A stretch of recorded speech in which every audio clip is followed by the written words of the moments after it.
No, it's not. Was that Tarquini? No, because Montero's there. We're not sure who that was. Who have we got? I mean, who's missing? Who's behind the... It's Genet. Geordie Genet is the car that's at the side of the track. Yeah. Yes, it is. Geordie Genet waving furiously. So the question was whether Ivan Muller's car would be fit to start, and it turns out that the Jinx has jumped ship to Geordie Genet's. They're going to push him back, and that means Eduardo Freitas is going to have to hold off on the start. There's Geordie's race engineer. They're going to try to stop the... Yeah, he's trying to indicate to... he's going to have to start the countdown again. Yeah. Well, I don't know if Eduardo could push the car back. But the problem now is that under bonnet temperatures will be skyrocketing. Yeah. 5 minutes. 5 seconds? No, okay, so here we go. Genet's out at the back, ready for race 2. Jörg Muller on pole, away he goes. Alain Menu, Nicola Larini follow. Alain gets a poor start there, he's got too much wheel spin in that car. And it looked like the turbo diesels were well hooked up, but the Chevys are second and third. And it's Ivan Muller challenging Larini. Behind him, Montero. Look up from Huff. Good start from Huff. Huff's gone through on the inside. He said he was going to have his sleeves rolled up. That's Montero. He's alongside. And they both survive. Montero keeps the place. Huff is in 6th position at the moment. That was quite a brutal start from Huffy. He's obviously got his angry head on right now. It wasn't Montero. It was the champion, Ivan Muller, who he was monstering. And he's gone by Muller. Muller's in trouble. He's got BMWs behind. Yeah, Muller's going backwards here. There's obviously a problem with that car. Oh, Alain! Come on, Alain. It was dusty. Overshoots. Jörg Muller holds off the brakes and lets him go by. So Jörg leads. Larini is going by Menu. Yes, he is. Larini second. Menu third. 4th place is, well, it says it's Ivan Muller. It is Ivan Muller. So it was Thiago Montero that Rob Huff got by. And in fact, Montero's been passed by Farfus as well.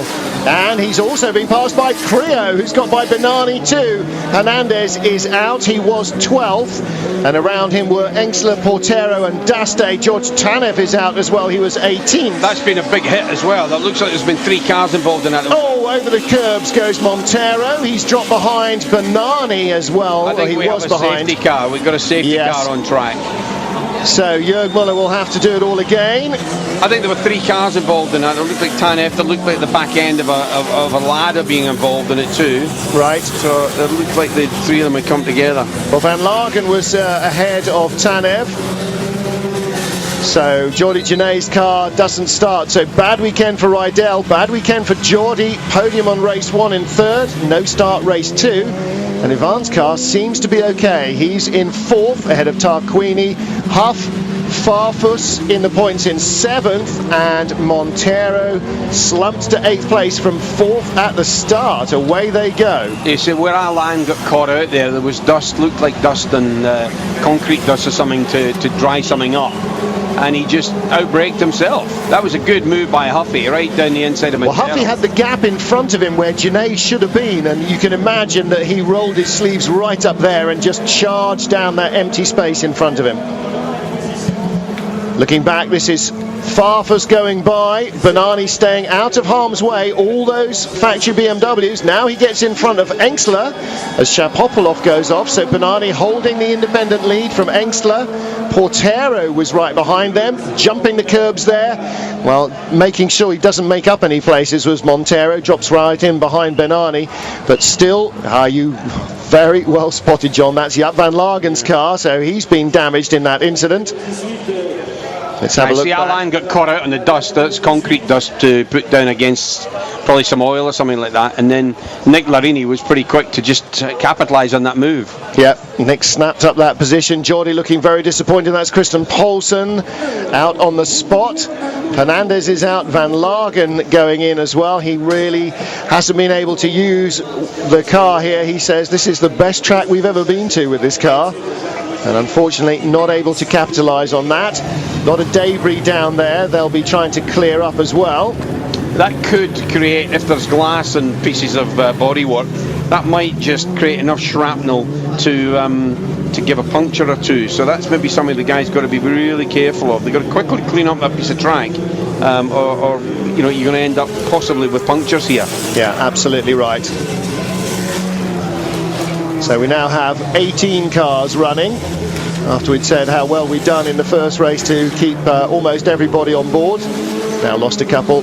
George Tanev's BMW saw there. Kristen Poulsen is out on the spot as well. And Jaap van Lagen.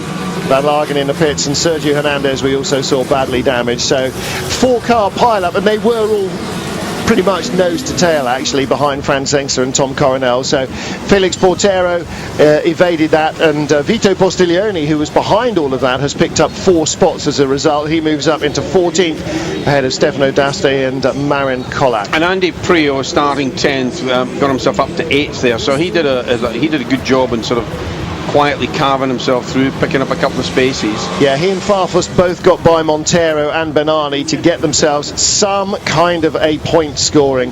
And Alain will be spitting mad that he made that mistake. He will be spitting now. Yeah, a chance to win on the street circuits again. May have gone west for Alain Menu. Don't think we'll see the Lada coming back out. Van Lagen's still in it, so hoping that they can repair the tyre and tape up the damage enough to get him back out on track. But of course he'll be a couple of laps behind. Race distance started at 11 laps, and up to 2 more can be added if we have safety car situations. So we're now on lap 2 of 12. Well, he's not coming in now, so it'll go up to a 13 lap race distance now. I'm not sure what dropped all the oil, but I think that was one of the support races. That was down at the beginning of the well, you wonder race. why the dust was still there when Alain Menu went down into the start of that race. It's a bit like they put it was there all the way through the race. Some more dust down. Possibly so, but I think he just got himself in too deep. Too deep. You saw Kristen Poulsen at the side of the track, and lots of very happy Moroccan fans in the grandstands. And throughout practice and free testing, the grandstands have been pretty much empty. It's really seriously hot outside, so they've been in the paddock watching from the shade under trees. But for race day itself, in the grandstands, and yes, more quick dry going down will make that even more slippery. Yeah, I mean, there's been oil of some sort. There's something landed on that lot, and that wasn't there through the whole of that last race. So you don't get many badly damaged cars without having to put some stuff down. So as long as they clear up the sharp bits, because that's the problem, is you could end up with punctures, and you really don't want that. No, absolutely right. You don't need any of that, and you can sweep it away, hopefully. If Van Muller's car did have some form of problem, and it was maybe heat related, sitting behind the safety car when the temperatures are all starting to rise is not really going to do it an awful lot of good. If that car is getting hot, what he needs is at least a bit of speed to fire some colder air in and about the engine itself, and that's not doing him any good at the minute. Lot of quick dry down on the track, as you can see. It's making visibility difficult as well. Somebody has trailed their guts all the way around this long 180, and as you come out of that chicane in first gear, you then keep your foot flat to the boards until you get onto the brakes at the end of it. Van Lagen is going back out. Interesting times seeing Philippe Streff back at a racetrack and supporting a young man who seems to be doing a very strong job. Bernani out of the points at the moment, outright points, but still leading the independence category. And he's got Thiago Montero as a rear gunner behind him as well, which won't be exactly what Montero wants to do, but it does hold off Engster, Coronel, Portero, Postiglione, D'Aste and Kolak. So 6 independent cars all together. And that has got to be a bonus for Bernani, because if he gets away at the restart, the other 6 guys will be knocking each other's wing mirrors off for the rest of the race. Yeah, and that would be great news for him, because he could just win the independence part of this race as well, and then he really would get a check from SEAT. But we'll just have to wait and see. He's in some fairly illustrious company. He's got Farfus, Prio and Thiago Montero, Formula 1 driver on his tail, and triple world champion in front of him. Yeah, and not disgracing himself in any way, shape or form. So exactly. You're judged by the benchmarks that you judge yourself against, and he's got some pretty tough benchmarks here. If ever you wanted to see an unhappy Swede, you've just seen one in the shape of Ricky Rydell there. I'm trying to think of a way of making a Maltese cross joke there, but I don't think it's working. Here we go. Let's restart it then. Jörg Müller leads them away to complete lap 3 of 13. Larini right with him. See how close Larini is on the back bumper here of of Muller. And the Chevy has got top speed here to spare over the BMWs. Whether you can convert that into a pass on somebody as tough as Jörg is an entirely separate issue. Yeah, he's a real tough but fair driver. He won't fling you in the wall, but I'll tell you what, he's not a guy to sort of pull over and let you through. Thank you very much. Menu pulls out alongside, on board with Rob Huff, and Huff is behind Tarquini, a little further back in the queue. So down at the end of the long straight, turn 4 and 5, this little left-right flick. That's it, down to that first gear corner, then it's second, third and fourth through here, and then back to second for that particular one that leads on to the back straight. And if you get a poor run out of there, it's a kilometre down to the first chicane, and you just lose so much time, so much energy in the car.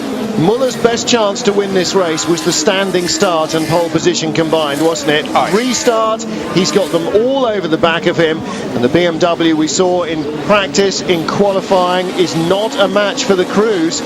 Larini might be in a position in a lap or two to win his first ever race for Chevrolet, and that will certainly have been a result of a lot of persistence from Nick. I think Alain Menu is actually, there's a lot of dust on the front of Alain Menu's windscreen, and it looks to me like you can hardly see through the window. It's a bit like he's lost some visibility there, maybe with all that white dust. Yeah, you don't often get windscreens misting up on the outside, and the onboard camera confirms exactly that. He is driving on a foggy day, but he's right up behind Larini, so there'll be white mist on the outside and red mist on the inside of that visor. Yeah, there will be no quarter given here, and Nick's going to be all over the track. See that? He's blocking him all over the place. Yeah, he's going to have to. Larini really has to watch out for his teammate as much as he's trying to get by Jörg Muller. I think you're right. Menu is going to be very, very much a thorn in the side. Yeah, I mean, the problem here is Alain is absolutely furious with himself now. He made a mistake, he outbraked himself, and he is well peed off.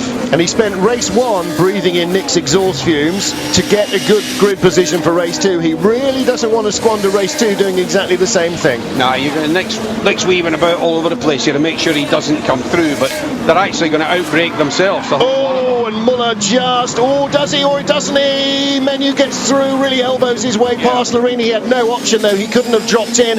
Right behind though, does it fall into Ivan Muller's lap? It might do. Muller and Tarquini, and Menu's in trouble. Puncture, surely. No, he slowed right down. Yeah, no, what happened there was Nick Larini tagged him. Nick tagged him on the way out of there, so I don't know whether he's maybe done some damage to the back of it. Maybe the contact has just knocked a valve off or something. Maybe it's something entirely unrelated, but Menu is out of the race, and Huff is desperately trying to find a way by before the BMWs get onto his back bumper.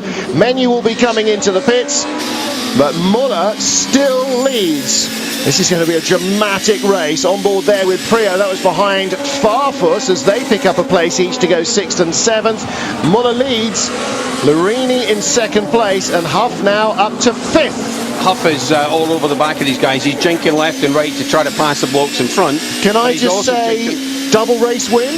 Nah, not yet. No, not yet. He's protecting from the back and trying to attack from the front here, and he's got Farfus all over his butt. And he's trying hard to get past the two Seats in front of him of Tarquini and Muller. But it's a good little battle going here, and right on the back of that is Banani. Farfus, Prio, Montero's got in ahead of Banani, and Banani's next rivals are Engstler and Coronel as Menu makes it into the pit lane. I'm not sure Menu's going to be happy with that, because if you see another shot of that Menu and Larini tagging each other there, I don't think Alain, he took advantage of them making a mistake, and then it looked like there'd been a hit off each other. You just see it again, what happens here. They all outbreak themselves. Nick can't go anywhere. They go around the back. He tags the back of Alain, which is not really a problem. But then... Oh, good move by Huffy. Yeah. He was shaping up for that on the last lap, and he put it in on Tarquini. Clearly the Chevy has still got a bit more to offer the Seats under braking, and Huff moves up now to 4th place. Nick is all over the back of Muller as well now. Well, Larini senses this opportunity, John, to win a race, doesn't he? He's been having a pretty low weekend. He's been feeling really rotten as Daste gets turned around by Vito Postiglione, and the little baby Jesus pays him back. He's in the barriers himself. This was a good move by Huff on Tarquini, just particularly down into this real dusty section here, but it was that was a great move. So Chevrolet second and fourth at the moment. Larini's been struggling physically with a really sore shoulder and back.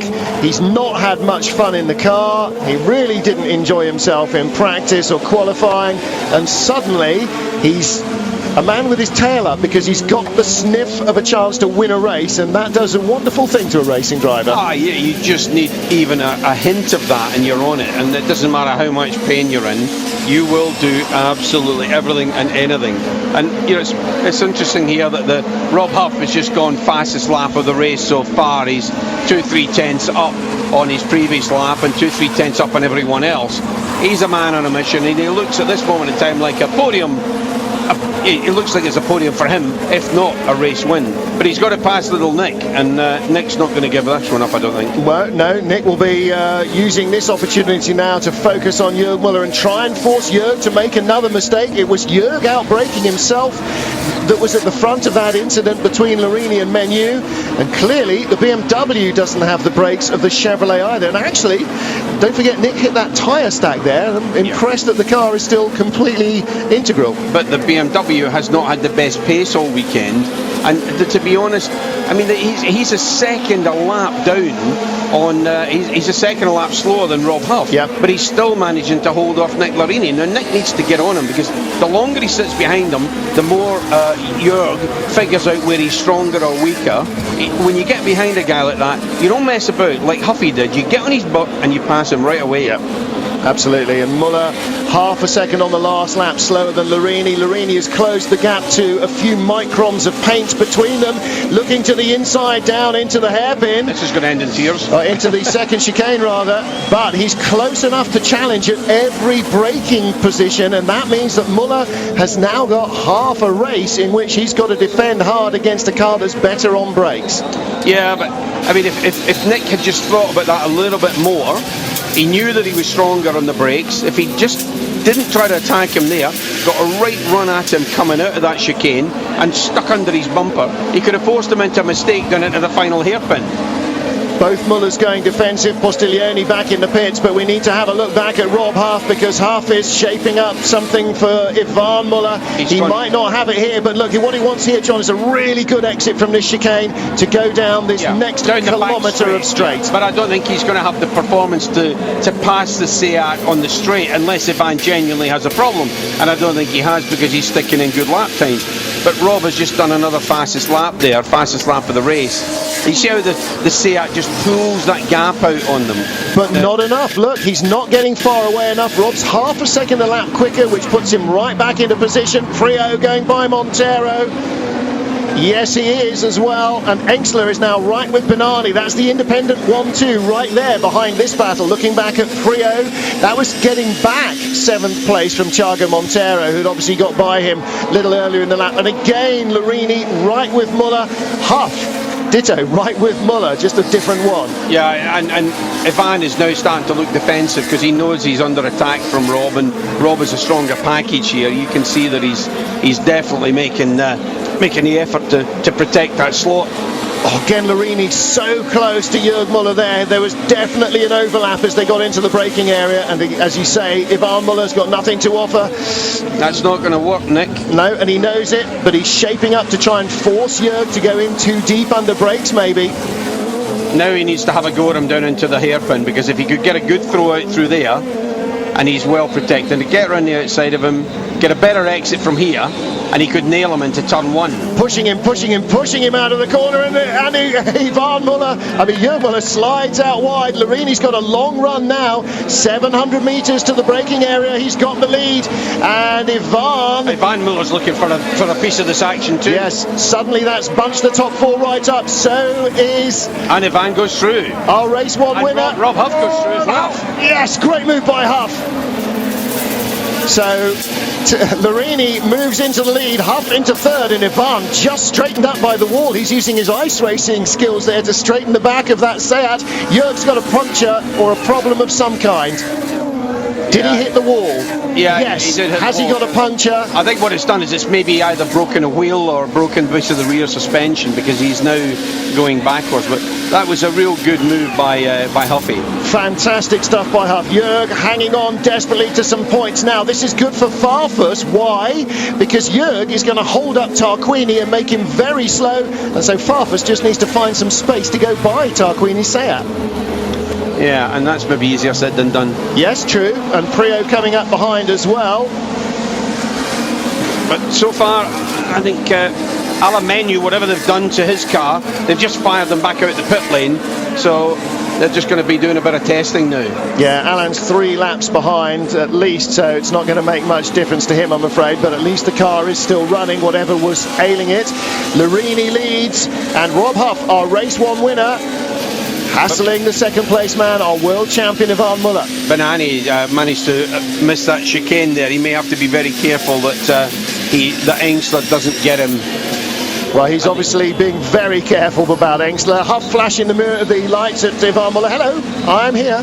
Yeah, well, that's not going to work with a guy like Muller. You have to aggravate him a lot more than that. Yeah, you have to hit him with those lights before he notices you're there. He's not paying any attention to his mirrors at the moment. He's just driving on speed to try and stay in front. On board with our third place man, Jörg Muller in 4th place, ahead of Tarquini, Farfus, Prio and Montero, our point scorers. Banani 9th. From Engsler, he's on the back of this queue. Oh, just missed him in shot.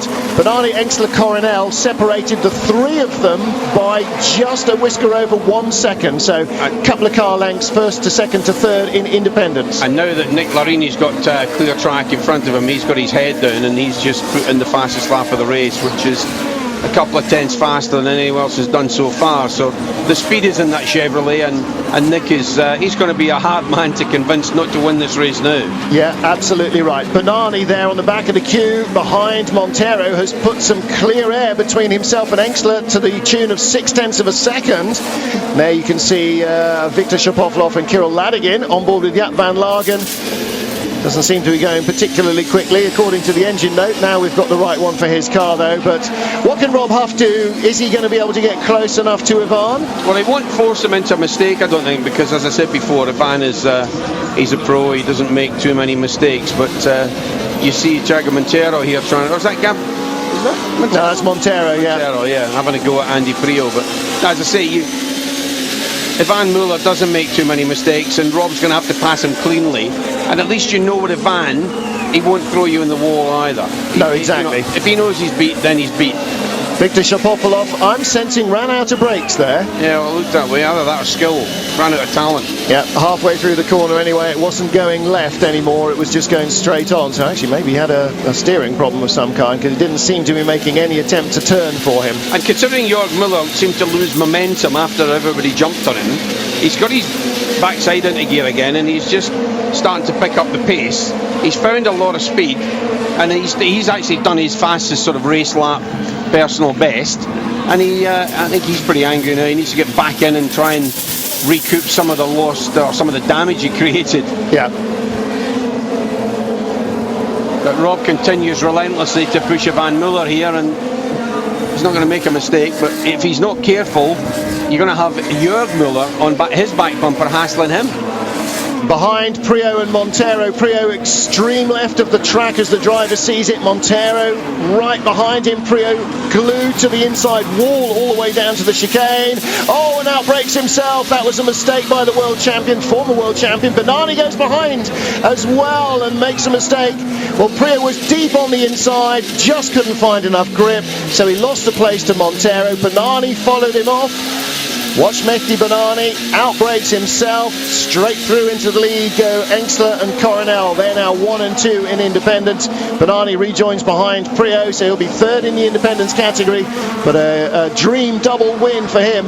I'm afraid just went wrong at that braking area, and as you said, Jörg Muller is going quicker and quicker. There is Utu Schoenack willing Ivan Muller to hang on to second place ahead of Rob Huff. But the problem with out-braking yourself here, it's easy done because you're right under the back bumper of someone, and there's very little billboards on the side of the track you can take as braking points. And Banani just looked as though he missed his braking. The guy in front, Prio, he made a mistake, and he just didn't see when to stop. Yeah. Very hard when you're in a queue like this, the drivers say, to position yourself on the track to get those distance references unless you pull out. And of course, when you're getting into the braking area, it's so important. Shapovalov joins Poulsen down there in the dead car park. Coronel's moved up to second in the independents as well, behind Engsler. Yeah. So that was a real costly mistake by Banani. Yeah. Well, Huff still flashing the lights. He's still all over the back of Ivan Muller, but Jörg Muller is right with them as well. Only a couple of car lengths back. Engsler now leads the independents category. And they're all trading tenths of a second here. You know, Muller, Ivan Muller, Huff, Jörg Muller, Tarquini, Farfus, they're all a tenth of a second. Behind this 1-2 in the independents, Prio has got Banani right behind him, and Banani has now set the fastest final sector of the entire field on that last lap. So he is quicker on the last part of the track than anybody else has been. He and Andy Prio both getting through that final sector in 41.7 seconds, which is about 2 seconds quicker than anybody else. 42s, 43s for the rest of the field. Rob still continuing to have a look at the back of Ivan here, but it's just he's just not able to take advantage of anything. There's no coming out of that corner, for instance, the Seat just gets that little bit away from him, and Rob just can't quite get enough to get back on him again. Absolutely right. He is very close indeed, and frustratingly unable to make enough of a difference. And that's what happens, you know, you get out of the chicane, the Seat puts its hoof down, just pulls an extra car length away, and John, that's the difference between being passed and not being passed. Yeah, Ivan he knows now that he's really struggling here. He doesn't have the pace he knows this car would normally have, and he is playing mega defensive. The trouble is that he's not only got Huffy behind him, he's got Jörg Muller, Tarquini and Farfus all bang, bang, bang right behind him. Prio is in the pits, no points for Andy Prio this weekend then.